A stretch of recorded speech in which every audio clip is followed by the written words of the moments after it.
उसकी आशीषें आपके साथ हैं। और आज उसने अपने भवन में आपको अपनी संगति में बुलाया है, अपने भोज में बुलाया है, अपनी दावत में बुलाया है। ये हमारी और आपकी खुशकिस्मती है। प्रभु यीशु मसीह के नाम में एक जोरदार ताली बजाएंगे।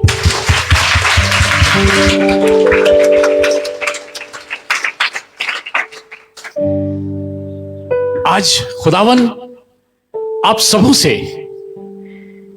बातें करने जा रहा है, और न सिर्फ बातें करने जा रहा है, एक बड़ा खूबसूरत पैगाम, खूबसूरत मैसेज आपको देने जा रहा है। और मैं ईमान रखता हूं आज के दिन के लिए खुदावन ने यह मैसेज आपके लिए रख छोड़ा है, क्योंकि मैं इस मैसेज पे पिछले कई दिनों से मनन कर रहा था।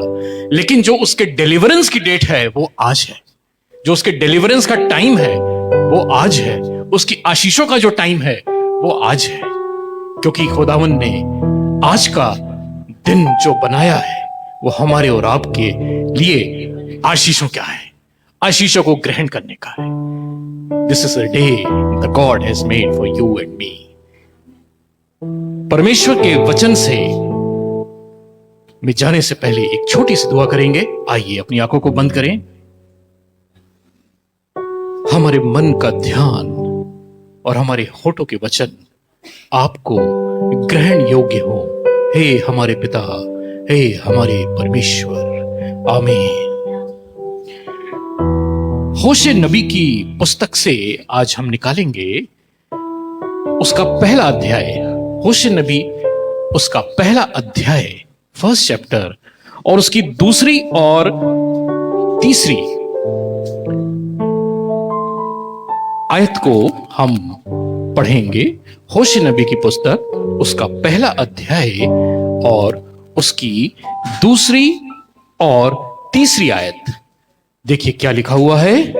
जब यहोवा ने होशे के द्वारा पहले पहल बातें की जी, तब उससे होशे ने यह कहा, जाकर एक वेश्या को अपनी पत्नी बना ले और उसके कुकर्म के बच्चों को अपने बच्चे कर ले, क्योंकि यह देश यहोवा के पीछे चलना छोड़कर वेश्या का सा बहुत काम करता है। अतः उसने जाकर दिबलैप की बेटी गोमेर को अपनी पत्नी कर लिया, और वह उससे गर्भवती हुई और उसके एक पुत्र उत्पन्न हुआ। ये खुदावन का जिंदा और अबदी कलाम है। इसके पढ़े, सुने और समझे जाने पे हम सबों को बहुत आशीष मिले, बहुत बरकत मिले। बड़ा खूबसूरत अध्याय है, बड़ा खूबसूरत चैप्टर है। कितने लोगों को पिक्चरें देखना पसंद है? बस 2-3 हाथ। हमें तो बहुत पसंद था। इनफैक्ट जब मैं पढ़ता था मेरे कॉलेज डेज में, तो मेरा कॉलेज ऐसी जगह था जिसके चारों ओर 5 सिनेमा हॉल थे, और हम लोग इंतजार करते थे कि कब अचानक से छुट्टी हो जाए। जैसे हमारे टीचर, किसी टीचर के घर में कोई डेथ हो गई, कॉन्डोलेंस हो गई, तो अचानक छुट्टी हो जाया करती थी और हम लोग को पिक्चरें देखने का मौका मिलता था। जब लंबा वक्त बीत जाता था, कोई छुट्टी नहीं होती थी, तो हम लोग मनाते थे कि कोई मर जाए।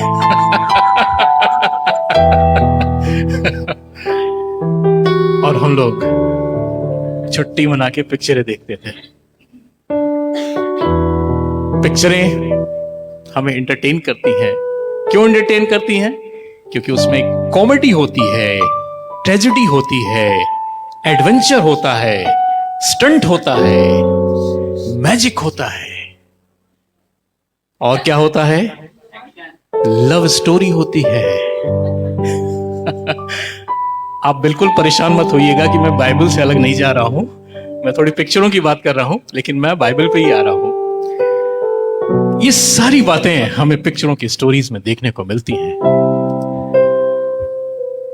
लेकिन मैं आपको बताऊं, ये जितने भी टॉपिक मैंने बताए ना, ये सारे के सारे हमारी बाइबल में मिलते हैं। इसमें एडवेंचर भी है, इसमें स्टंट भी है, इसमें मैजिक भी है, इसमें लव स्टोरी भी है, और आज मैं आपको एक ऐसी ही बड़ी खूबसूरत लव स्टोरी के बारे में बताने जा रहा हूं। ये बाइबल की सबसे खूबसूरत लव स्टोरी है। इसको बड़े ध्यान से सुनिएगा। और ये एक ऐसी लव स्टोरी है जिसके माध्यम से खुदावन ने अपनी बात को हमारे बीच में रखने की कोशिश की, अपनी भावनाओं को हमें समझाने की कोशिश की, ये बताने की कोशिश की कि उसके दिल में क्या चल रहा है हमारे और आपके लिए। ये स्टोरी, ये कहानी होशे नबी के टाइम में हुई। होशे एक नबी थे जिनको माइनर प्रॉफिट बोला जाता है। इनका कार्यकाल थोड़े समय का था और इन्होंने खुदावन की सेवा में बहुत सारे काम किए और खुदावन ने इनको चुना अपने एक खास प्रोजेक्ट के लिए। थोड़ा सा इसके बैकग्राउंड में हम चलें। जब होशे नबी का पीरियड था, उस समय यहूदा का जो राजा था वो उज्जिया, योतान, आहाज और हिजकिय्याह था। और जो इज़राइल का राजा था वो योआश का पुत्र यरोबाम था। ये राजा उस समय इज़राइल और यहूदा पे राज्य किया करते थे। और उस समय की जो स्थिति थी पूरे इज़राइल और पूरे यहूदा प्रदेश की, इसके बारे में मैं आपको थोड़ा सा बताऊं। अक्सर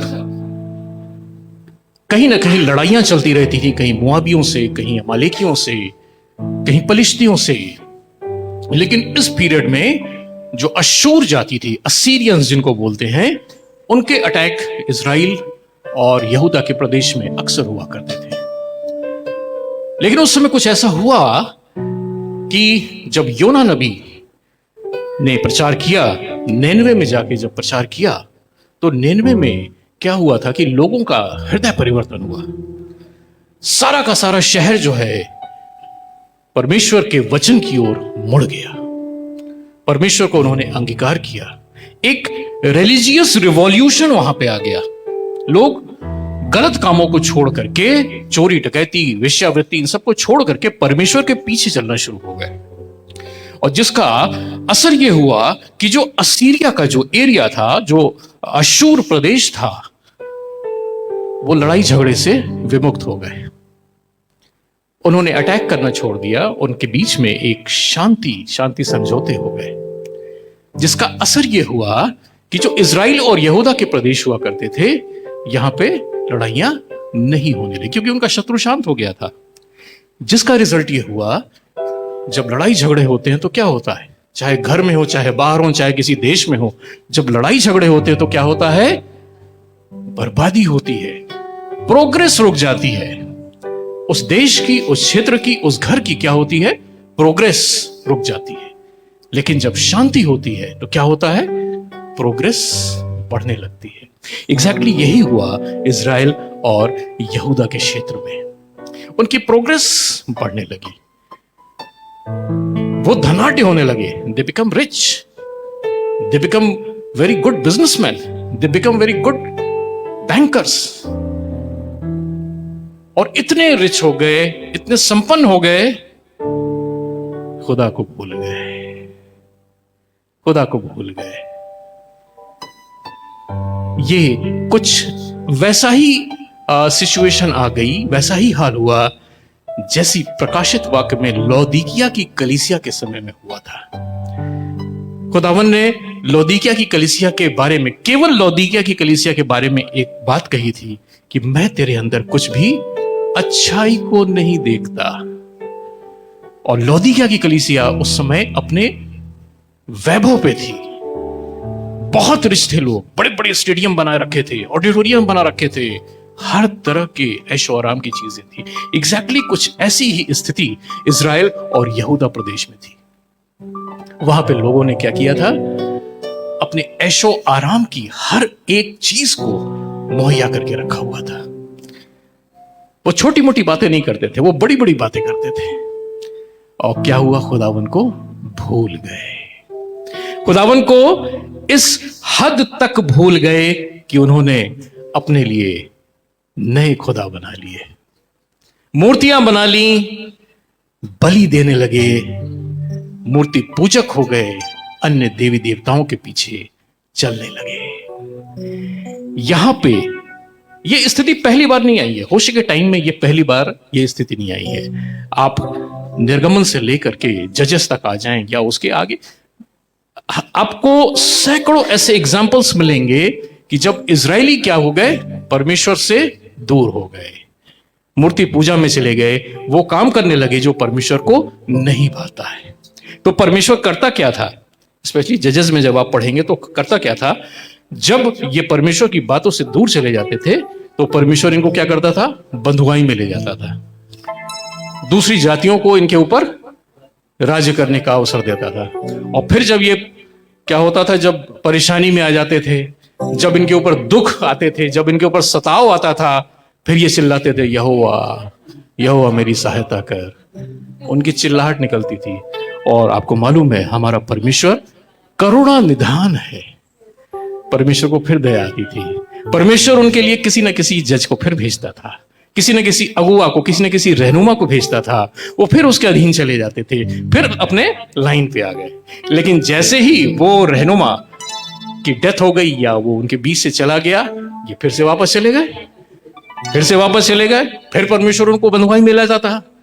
फिर ये दुआ करते थे, जब परेशान होते थे फिर ये प्रेयर करते थे, परमेश्वर हे हमारे यहोवा मुझे मत छोड़।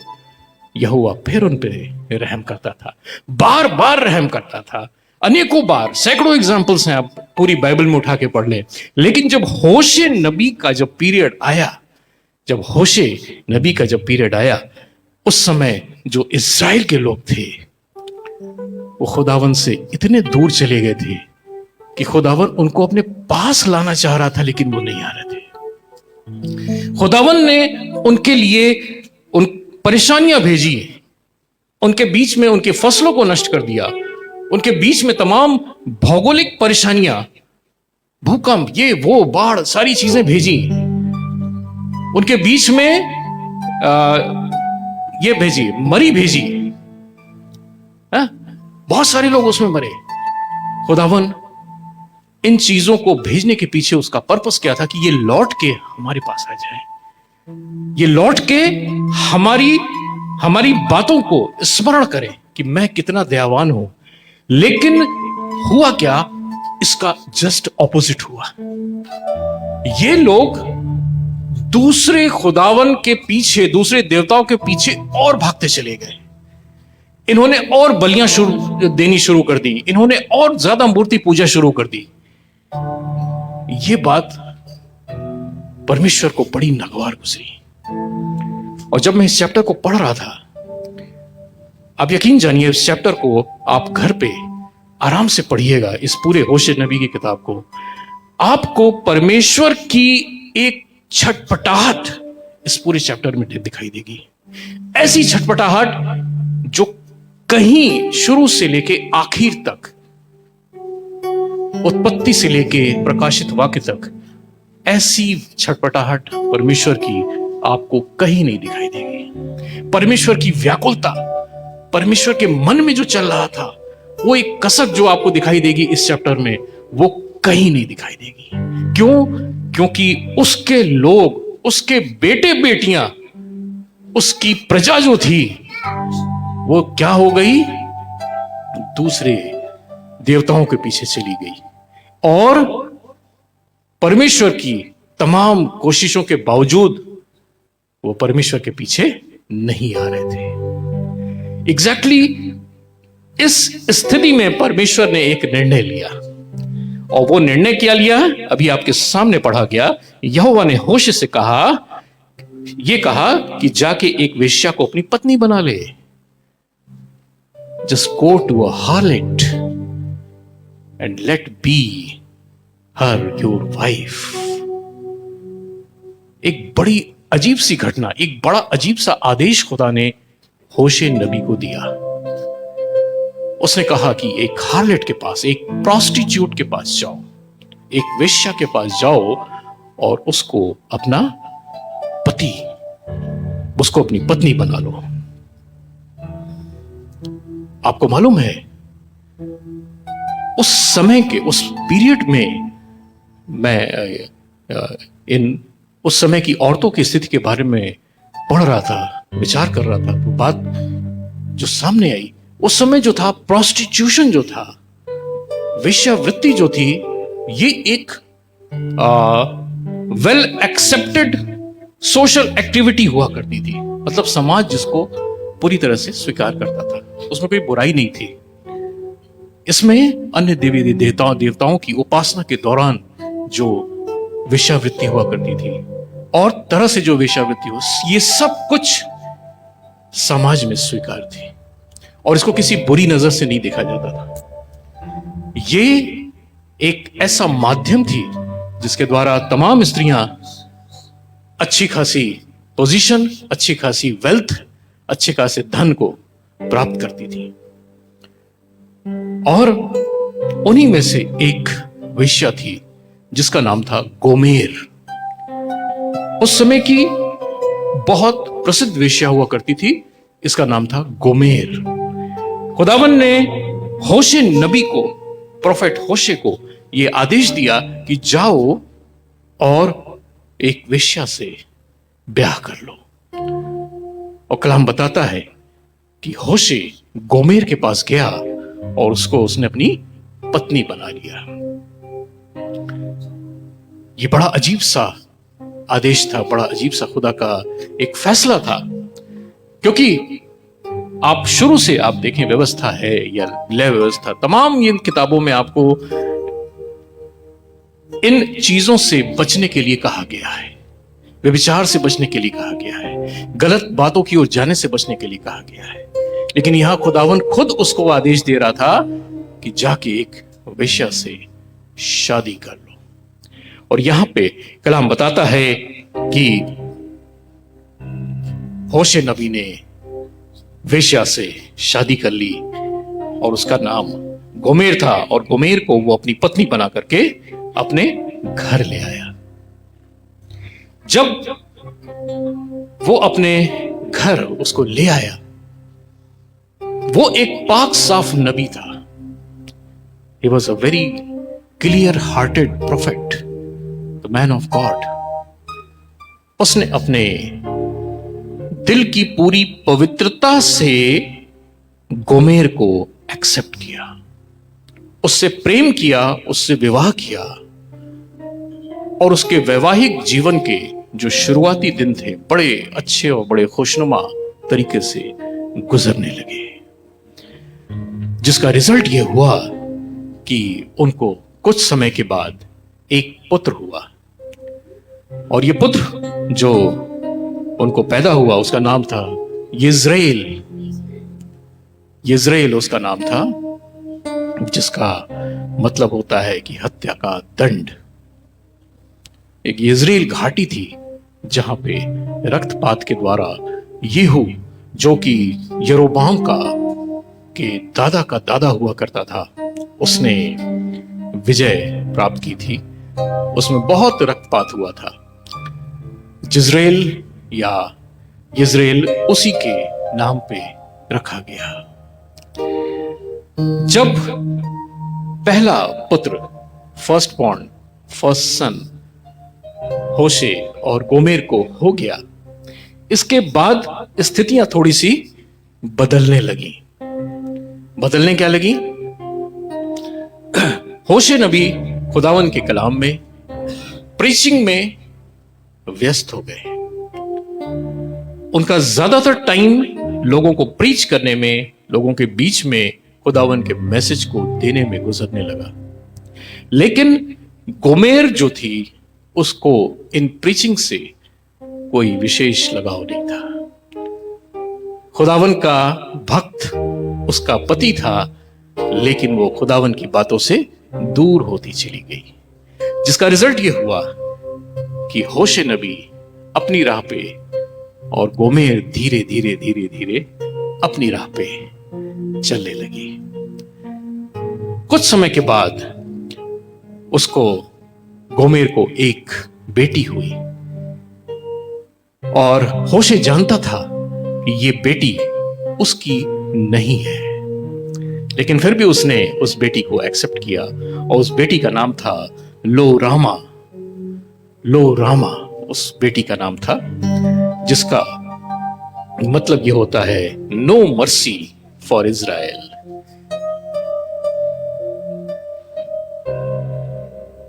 No mercy for Israel, Israel के लिए कोई दया नहीं। कुछ समय के बाद गोमेर अपनी उसी चाल पे चलते हुए, अपने उसी व्यवहार पे चलते हुए उसने एक तीसरे पुत्र को जन्म दिया और उसका नाम लोमी रखा गया, जिसका मतलब था तुम लोग मेरी प्रजा नहीं हो। और होशे नबी ये जानता था कि ये उसके बच्चे नहीं है, फिर भी होशे नबी ने उसको क्या किया? एक्सेप्ट किया, अपने घर में जगह दी, अपने हृदय में जगह दी। ये एक ऐसी घटना थी जिसके द्वारा खुदावन अपनी फीलिंग्स को लोगों को दिखाना चाहता था। खुदावन ये बताना चाहता था कि उसने इज़राइल से, इज़राइली जाति से प्रेम किया, इज़राइली जाति को अपनी दुल्हन के रूप में एक्सेप्ट किया। लेकिन इज़राइली जाति क्या हो गई? व्यभिचारिणी हो गई। इज़राइली जाति पराये देवी और देवताओं के पीछे जाने लगी। उन्होंने तमाम बलियां देनी शुरू कर दी, तमाम मूर्ति पूजा शुरू कर दी और वो काम शुरू कर दिए जो खुदावन को एक्सेप्टेबल नहीं थे, खुदावन को जरा तनिक भी स्वीकार योग्य नहीं थे। लेकिन इन सब के बावजूद खुदावन का प्रेम उनसे बना रहा। जैसे होशे नबी ने सब कुछ जानते हुए भी कि ये दोनों बच्चे हमारे नहीं हैं, उसको एक्सेप्ट किया। कल्पना कीजिए अगर आज की डेट में किसी के साथ अगर ऐसा हो तो मेरे ख्याल से डिवोर्स लेटर पहले ही तैयार हो जाएगा। तू अपने घर में अपने घर, और हो रहा है आजकल, ऐसा हो रहा है आजकल की दुनिया में, ऐसा हो रहा है। हम अगर स्थितियों को गौर करें तो गोमेर की जो स्थिति थी, जो गोमेर जो काम किया करती थी, आज की डेट में हमारे यहां सोशली एक्सेप्टेबल है। आज लोग शादियों की परवाह नहीं करते हैं, आज लिव इन रिलेशनशिप की परवाह करते हैं, जिसमें कोई बंधन नहीं है, कोई एक दूसरे के प्रति रिस्पॉन्सिबिलिटी नहीं है। जब तक मन है हम आपके साथ रहेंगे, नहीं मन है हम छोड़ देंगे। ये एक बहुत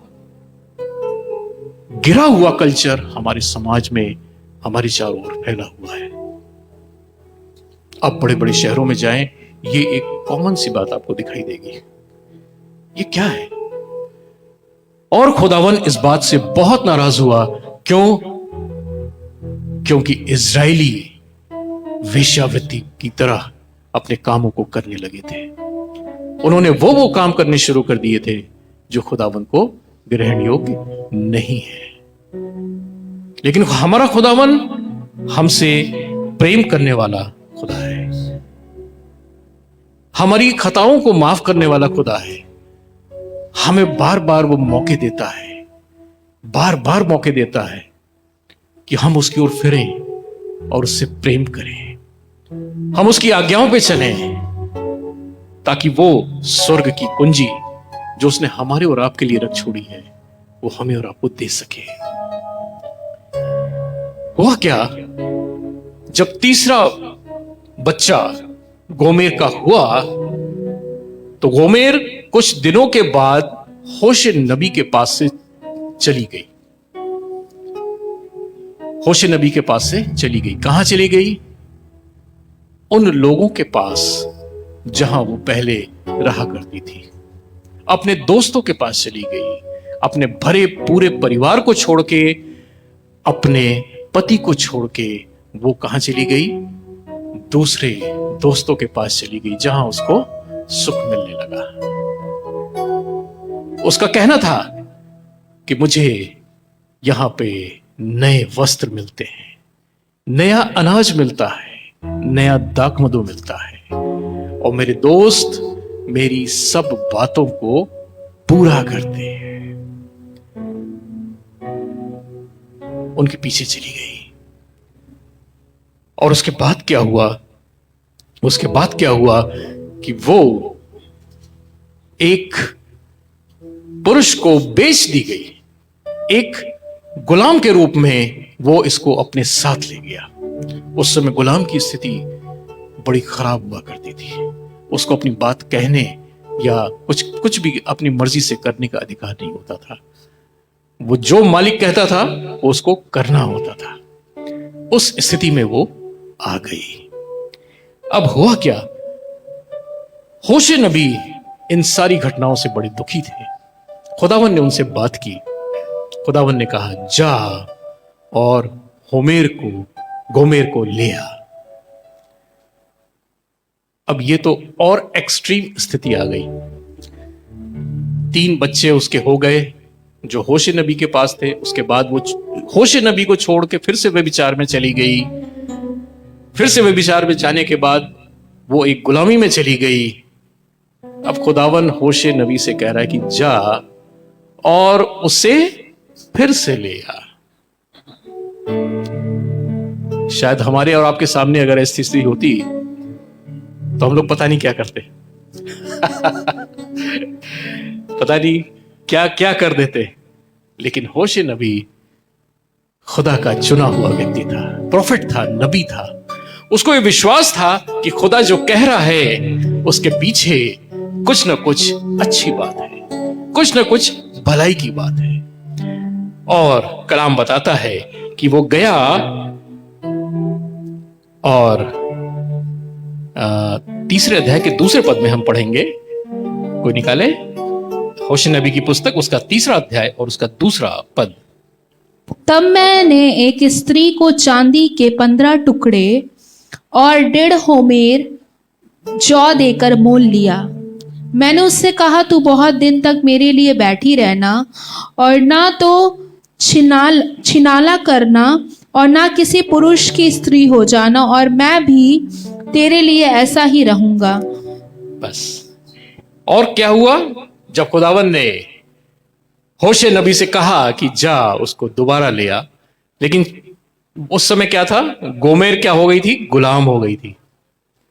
और गुलाम की एक कीमत हुआ करती थी, और उसकी कीमत क्या थी? वो होशे नबी ने वो कीमत को पे किया। वो कीमत क्या थी? 15 चांदी के टुकड़े और 1.5 होमेर बार्ली है ना, जौ, यस, बार्ली, जौ कहा जाता था। जौ उस समय एक बड़ी महत्वपूर्ण फसल हुआ करती थी। 1.5 होमेर जौ और 15 चांदी के सिक्के। ये बात एक ऐसी पहेली थी जो मुझे समझ में नहीं आ रही थी कि यही रेट उसका क्यों रखा गया।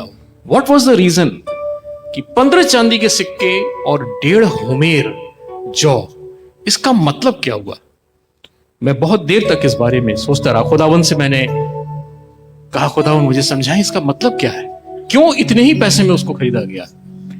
और जो बात सामने निकल के आई, बहुत खूबसूरत बात सामने निकल के आई।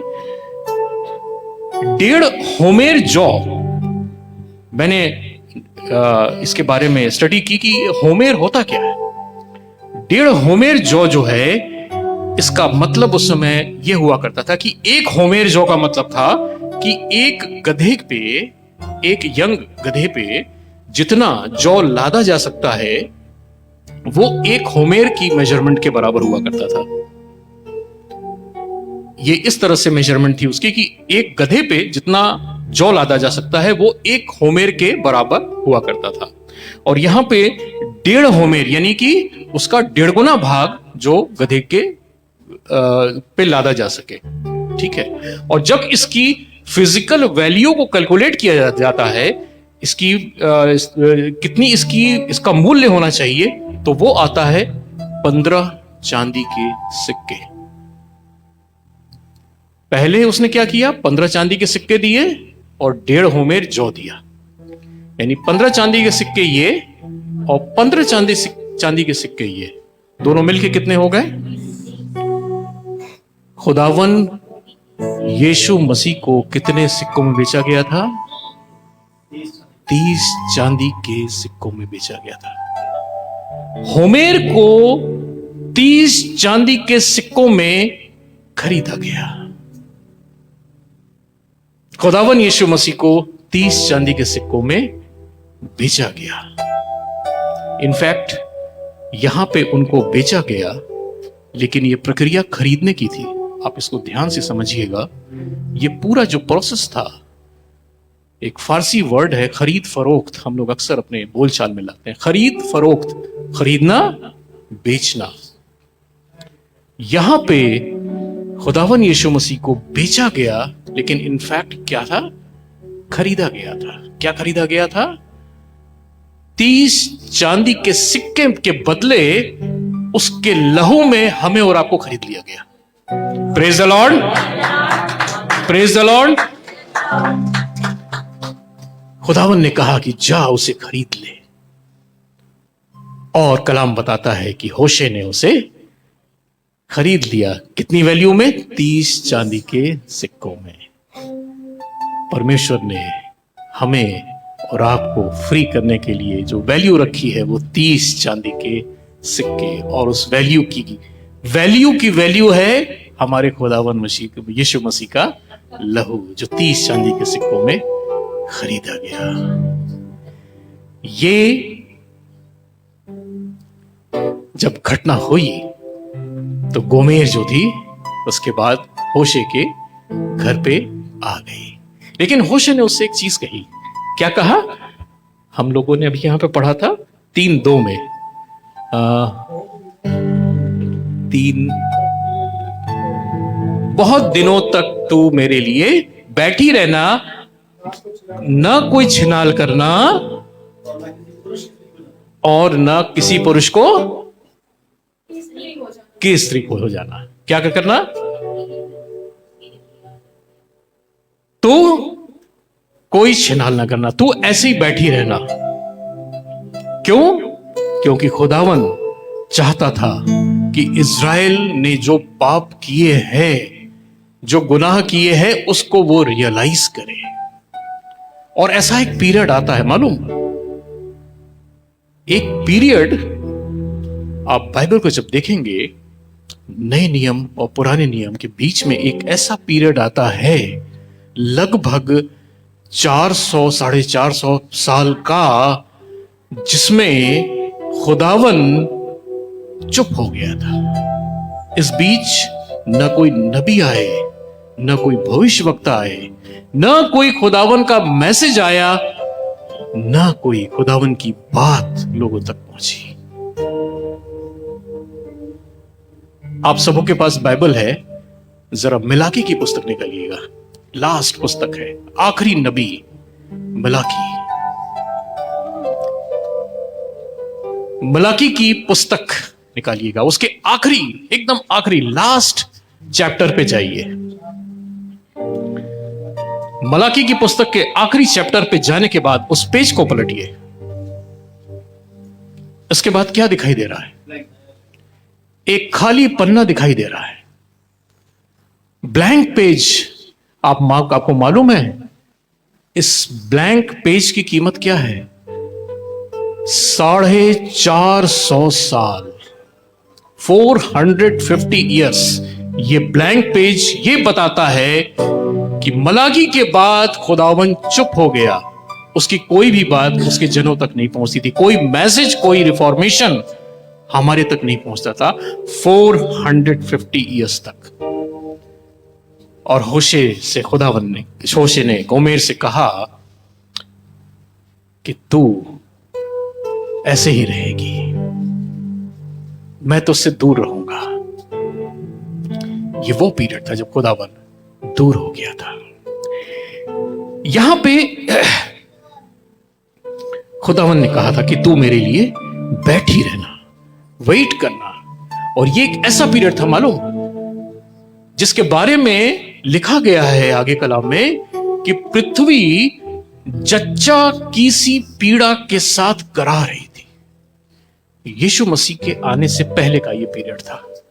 मलाकी और यीशु मसीह के आने के बीच का पीरियड था ये, जिसके बारे में लिखा गया कि पूरी की पूरी कायनात, पूरी की पूरी सृष्टि जो है बेचैन हो गई थी, पाप से भर गई थी, बेचैन हो गई थी, जच्चा किसी पीड़ा से करा रही थी। और फिर उस पीरियड के बाद यीशु मसीह का आगमन होता है। ये वो पीरियड था, होशे का जो पीरियड, गोमेर का जो पीरियड था, इसमें तमाम इन लोगों ने, इजरायलियों ने गुनाह किए थे। आप देखिए 4 अध्याय के 17वें पद में क्या लिखा हुआ है। एप्रैम के बारे में, एप्रैम मूर्तों का संगी हो गया है, इसलिए उसको रहने दे। इसलिए उसको रहने दे। वे जब दाख मधु पी चुकते हैं तब वैश्यागमन में लग जाते हैं। उनके प्रधान लोग निरादर होने से अधिक प्रीति रखते हैं। आंधी उनको अपने पंखों में बांध कर उड़ा ले जाएगी और उनके बलिदानों के कारण उनकी आशा टूट जाएगी। ये सारी गलत बातों में इब्राहिम, जो कि खुदा का घर कहलाता था, जो परमेश्वर का घर कहलाता था, वहां ये सब बातें होने लगी। वे मूर्ति पूजक हो गए, वे वेश्यावृत्ति में चले गए, उनके पुरनिये निरादर होने लगे और इन सब बातों को वो एक नॉर्मल बात की तरह ट्रीट करते थे, एक सामान्य बात की तरह ट्रीट करते थे। आप देखिए इसके बाद 7वें के 16वें पद में देखिए कलाम क्या कहता है। 7वें अध्याय के इसी, वे फिरते तो हैं परंतु परम प्रधान की ओर नहीं, बस वे धोखा देने वाले धनुष के समान हैं। धोखा देने वाले धनुष के समान है। वे फिरते तो हैं लेकिन परम प्रधान की ओर नहीं। वो कहीं और चले जाते हैं, वो कहीं और पूजा करते हैं, वो कहीं और कुछ कुछ करने लगते हैं। मैंने तमाम ऐसे मसीही लोगों को, जो अपने आप को मसीही कहते हैं, उनको कई मौकों पे इधर उधर फिरते हुए देखा है। तमाम पूजा की ओर फिरते हुए देखा है, तमाम गलत बातों की ओर फिरते हुए देखा है, तमाम जादू टोने की ओर फिरते हुए देखा है। कलाम कहता है कि वे फिरते तो हैं लेकिन मेरी ओर नहीं फिरते। सोमवार का व्रत करने चले गए, भभूत लगा के बैठे हुए हैं 4 घंटे।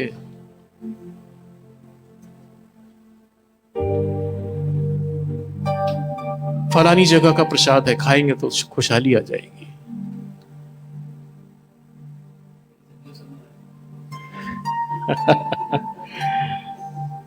कलाम कहता है कि वे फिरते तो हैं लेकिन मेरी ओर नहीं फिरते।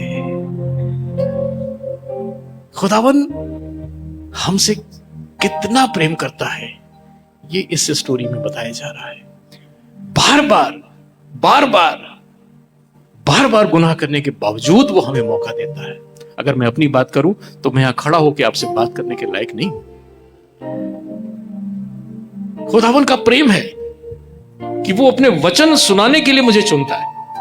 मैं इस चीज से एनालाइज करता हूं कि मैं वास्तव में एक गंदी धूल का कीड़ा के बराबर भी नहीं हूं, लेकिन खुदावन वहां से उठाता है और अपना कलाम सुनाने के लिए हमें यूज करता है। और मैं ईमान रखता हूं कि आप जितने लोग यहां बैठे हैं, खुदावन ने आपकी जिंदगियों में कुछ न कुछ ऐसा किया है कि आप यहां हैं, उसकी संगति में हैं, उसके साथ बैठे हैं। उसके साथ बैठने के हम लायक नहीं हैं। उसने अपने आप को इतना नीचे किया है कि वो हमारे लेवल पे आ गया, हमारे बीच में आ गया। लेकिन फिर भी वो इस बात से दुखी है कि वो फिरते तो हैं लेकिन मेरी ओर नहीं फिरते, वो कहीं और चले जाते हैं।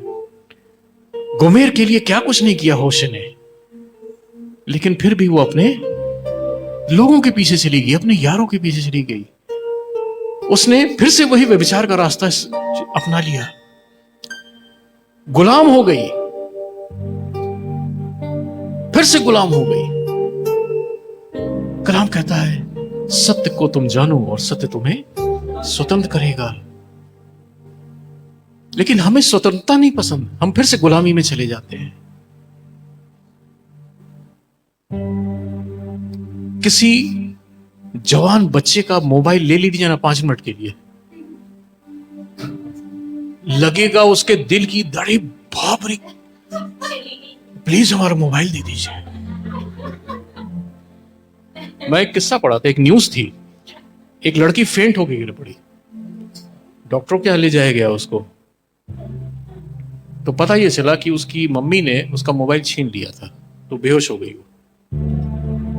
मोबाइल दिया गया, थोड़ी देर के बाद उसको वो सेंस में, दवाई के लिए मोबाइल दिया गया उसको। मोबाइल में 17 तरह के लॉक मिल जाएंगे आपको, इसके लॉक, इसके लॉक, इसके लॉक, इसके लॉक, फेसबुक कोई देख ना ले, व्हाट्सएप कोई देख ना ले, कोई देख।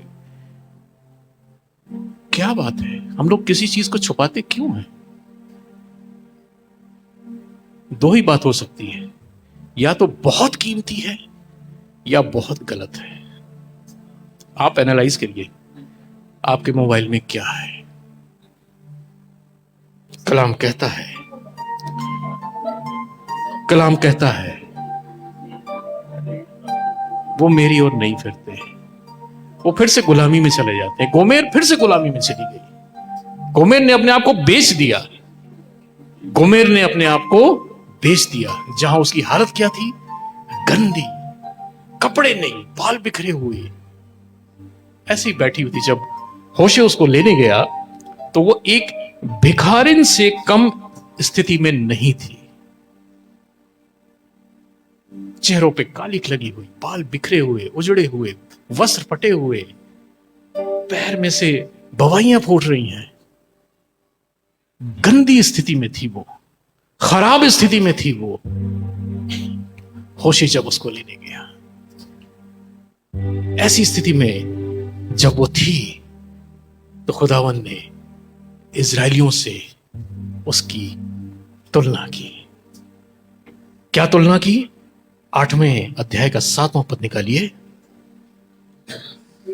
वे वायु बोते हैं और वे बवंडर लवेंगे। बवंडर लवेंगे। याद रखिए, ये बड़ी स्ट्रेट फॉरवर्ड चेतावनी है हमारे और आपके लिए, आपको अच्छी लगे या बुरी लगे। वायु को बोते हैं और बवंडर लवेंगे। आप क्या कर रहे हैं? ये आपका बोना है। आप वचन बोएंगे, आप अनंत जीवन पाएंगे। लेकिन अगर आपने खुदावन की बातों से अलग कुछ बोया है, बबूल बो दिया है, तो गेहूं का फसल तो नहीं निकलेगी, उसमें से कांटे ही निकलेंगे। बड़ी साफ बात लिखी है। आपको मालूम है, वायु इस समय यहां पे क्या है? वायु है, हवा है, थोड़ी सी चीज, थोड़ी सा हमें महसूस हो रहा है, लेकिन उसका रिजल्ट क्या है? कलाम में देखिए, इसको थोड़ी कल्पना कीजिए। आप वायु बोएंगे, क्या खाएंगे? बवंडर। बवंडर देखा है? सबों ने देखा है। बवंडर जब आता है ना, झोपड़ी, गाय, पशु, वाहन, सब कुछ तबाह हो जाता है। इसका मतलब जानते हैं क्या?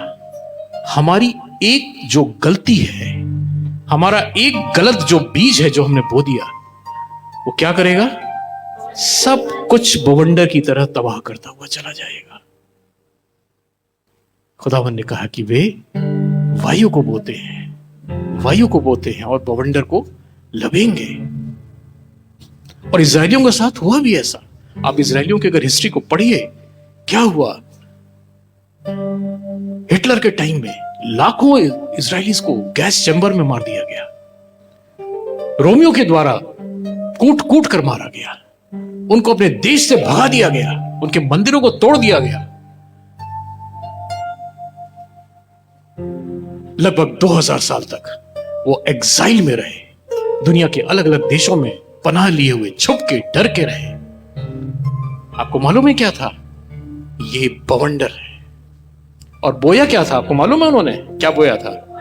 जब यीशु मसीह को सलीब दी जा रही थी और जब पिलातुस पिलातुस ने कहा कि मैं इस पे कोई दोष नहीं पाता हूं, इसके लिए तुम्हें चुनाव करना है कि बरअब्बा को रखें, छोड़ दें, या इसको छोड़ दें। तो भीड़ ने क्या कहा था मालूम है? मेरे लिए बरअब्बा को छोड़ दो। उसने कहा कि मैं इसके लहू से मुक्त हूं, और उसने अपने हाथ धो लिए। इजरायलियों ने क्या कहा था? याद करिए, इजरायलियों ने क्या कहा था? इसका खून मेरी और मेरी संतानों पे हो। वो वायु को बो रहे थे उस समय, और बवंडर क्या हुआ मालूम? लाखों इजरायली मार डाले गए, उनके घर बर्बाद हो गए, उनकी वेदियां बर्बाद हो गई, उनके पूजा करने की जगह बर्बाद हो गई। चुन चुन के इनको मारा गया, इनको अपने घर में नहीं रहने दिया गया। 1-2 साल नहीं, लगभग 1900 सालों तक वे वायु को बोते हैं और बवंडर को काटते हैं।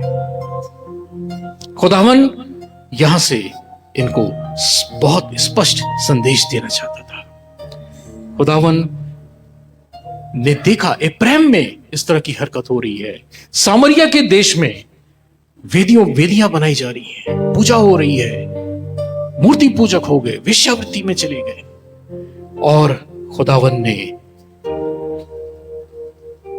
होशे नबी के द्वारा, होशे और गोमेर की स्टोरी के द्वारा उनको अपने मन की बात रखने का एक अवसर दिया। ये बताने की कोशिश की, तुम क्या कर रहे हो और मेरा क्या प्लान है, तुमने मेरे लिए क्या सोच रखा है और मैंने तुम्हारे लिए क्या सोच रखा है। और कलाम बताता है कि जब गोमेर होशे के पास आई, तब उसे इस बात का एहसास हुआ कि वो कहां थी और कहां चली गई थी, किस जगह थी और किस जगह पहुंच गई थी। बैतलहम में थी, मोआब में चली गई थी, परमेश्वर के घर में थी और शैतान की उपासना करने लगी थी। जब वो लौट के आई, तब उसको इस चीज का एहसास हुआ। और कलाम बताता है कि जब उसको इस चीज का एहसास हुआ, तब उसने अपनी गलतियों से पछतावा किया और फिर वो होशे के साथ बड़ी खुशी से रहने लगी। खुदावन परमेश्वर हमें मौके देता है, वो बार बार हम अपने प्रेम को कम नहीं करता। हम गलतियां करते हैं, लेकिन वो उसे माफ करता चला जाता है, करता चला जाता है। इसमें एक क्वेश्चन था, जब मैं इसके टेक्स्ट को पढ़ रहा था, एक क्वेश्चन था कि होशे को कितनी बार उसे माफ करना चाहिए था। उसमें जो आंसर दिया था वो मत्ती की इंजील निकालें जरा सा, 18वां अध्याय, और देखिए 21 और 22 में क्या लिखा हुआ है। कितनी बार हम किसी को माफ करेंगे।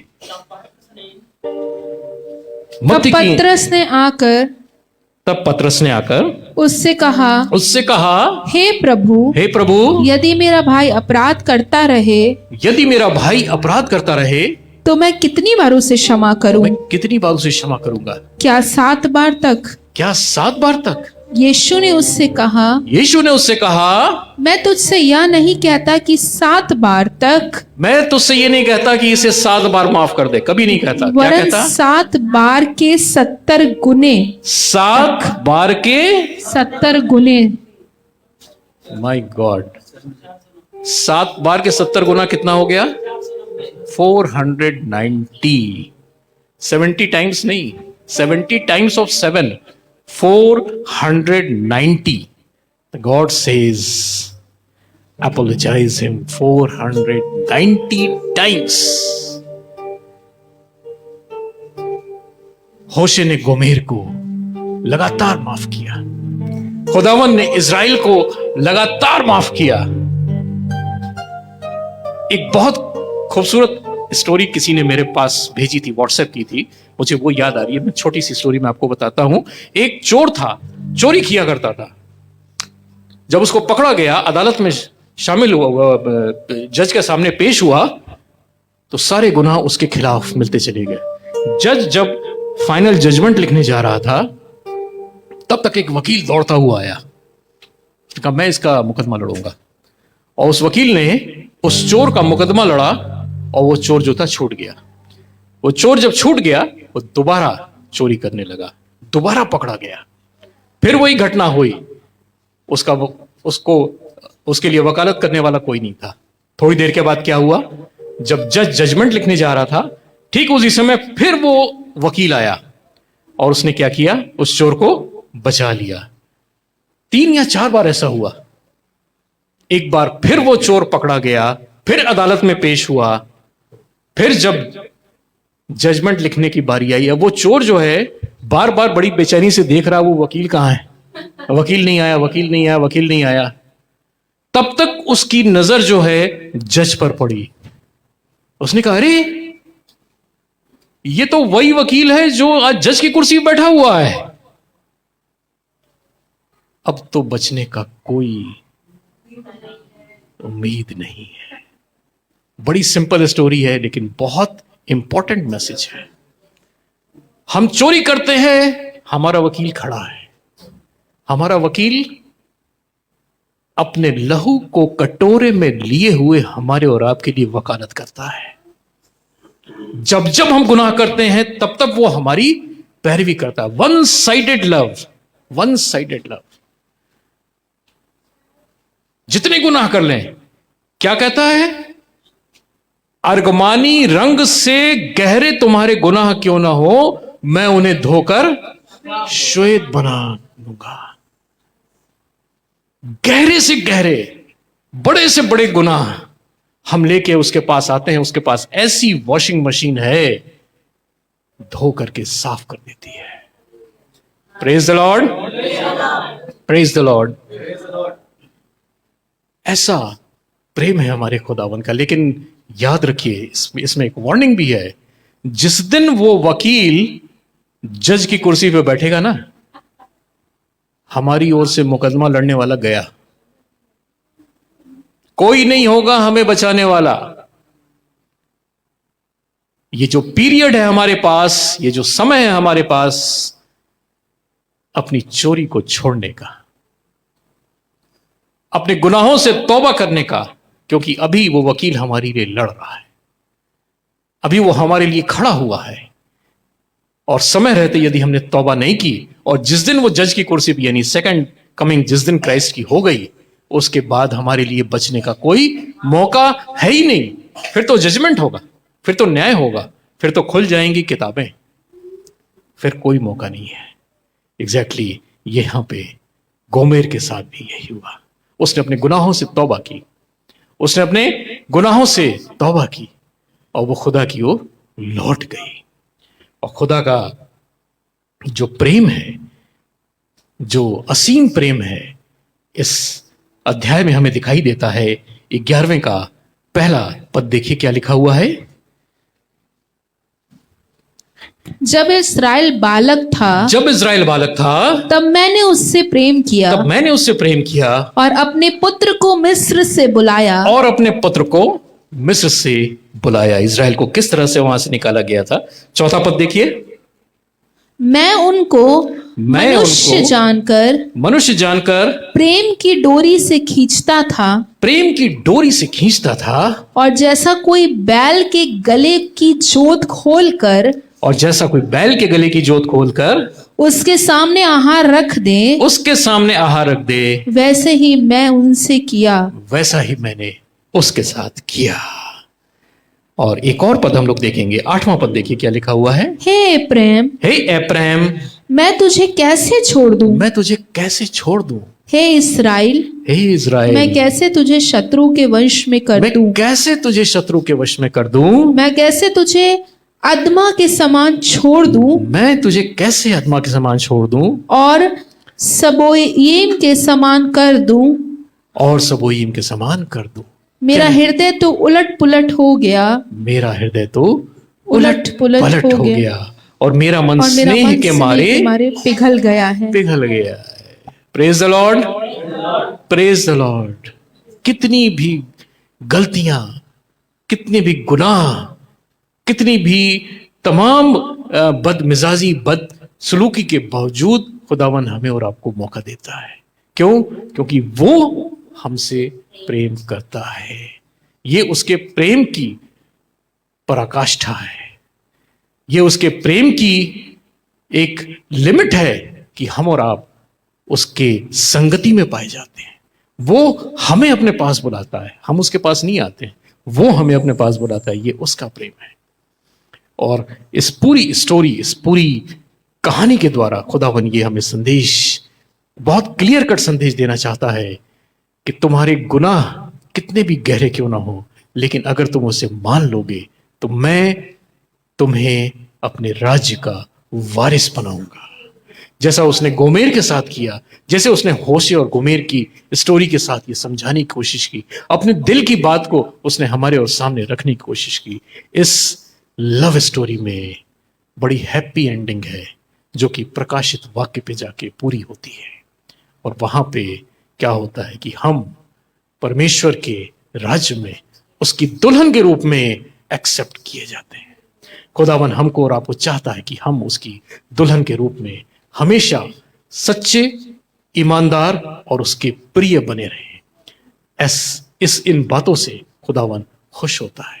खुदावन अपने कलाम के द्वारा हमको और आपको ऐसी तौफीक दे, अकल दे, समझ दे, सामर्थ्य दे कि हम उसके प्रेम को समझ सकें और उन गलत बातों पे चलने से बच सकें जिससे उसको चिढ़ है, जिससे उसको नाराजगी है। खुदावन हम सबों को बहुत आशीष दे। आमीन।